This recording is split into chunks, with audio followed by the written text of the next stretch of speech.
I was acting differently. I was more drowsy. I didn't feel good. 7 years old, I'd lost probably 10 to 15 pounds, which is a lot for a 7-year-old. And after about a month of all of these symptoms coming to a head, my parents decided it was time to take me to the doctor. They got the blood work drawn. I wasn't really sure what was going on. The doctor comes in and he goes, "I have something to tell you, and it's gonna change the rest of your life." And he told me that he believed I had type 1 diabetes because my blood sugar was 500. And so that's the moment everything changed. I don't remember before, to be completely honest. I don't remember what it was like not to have diabetes. It's been over 17 years now. The negative connotation that the word diabetes has, a lot of people would go, "You shouldn't be eating cake, you shouldn't be having sugar. Oh, that's why you're fat, that you have diabetes." Just the different things growing up. And as a girl, a lot of us have a hard time growing up in general. So adding diabetes to the mix and having a lot of people without the proper knowledge just made it a lot more difficult. And it really did a number on me. So I got depression, and I learned that if you stop taking insulin, you lose weight. And I stopped taking insulin.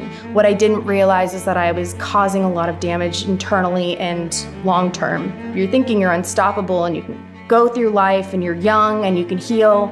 And it isn't until later, as you're getting older and you have these complications that I've dealt with, that you realize you're not unstoppable, you're not gonna live forever. You're gonna have these issues, and then you see the type 1 diabetic community and all the different issues that they have: amputations, loss of eyesight, loss of feeling, and nerve damage, and it's scary.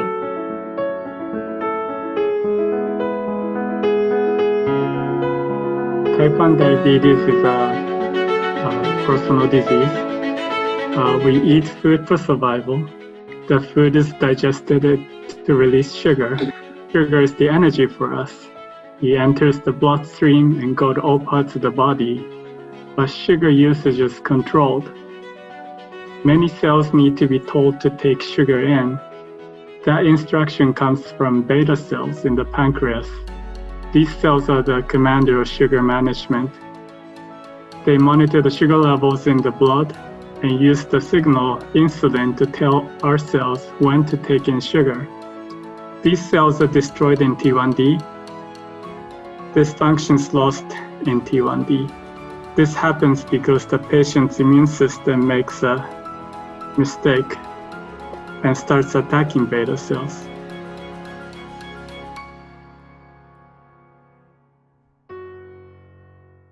People like myself and many others who research type 1 diabetes have devoted their lives to figuring out some of these basic problems and coming up with brilliant ideas that can be tested to see if they can lead to new ways of treating people with type 1 diabetes and helping them, or maybe someday even preventing it. The DRC is, as far as I know, unique among research foundations in that A, it is totally devoted to type 1 diabetes. B, every penny that you donate to the DRC actually goes towards scientific research. We exist because we want to fund research. We want to fund young investigators in type 1 diabetes. And we think there is a significant promise that new clues and new helps, and that we can expand the universe for these young scientists as they develop. By year end, we'll have funded close to 30 projects, and some of these projects have received well over $1 million individually, and may lead to discoveries that will help prevent or cure type 1 diabetes, and in the meantime, help with the better care of type 1s. It kind of seemed kismet to find this position at DRC. I remember typing in diabetes into the search engine of one of the job sites, and DRC popped up and development assistant popped up, and I read the description and I go, this is it. I felt like my experience and the struggles that I went through, something could come from it. And so now that I've been in this position for a while, I'm finding how much DRC does for diabetes research. We're not just funding any old project. We're funding, young scientists with hunger and a need to find a cure through different means. And it makes me excited because I haven't felt excitement for a cure. And to be completely honest, none of the diabetic community I've been around has been excited for a cure. We were glad that, the word cure can be tossed around. It gave us a little hope when we were younger, but it was kind of fleeting. And now I have a new hope.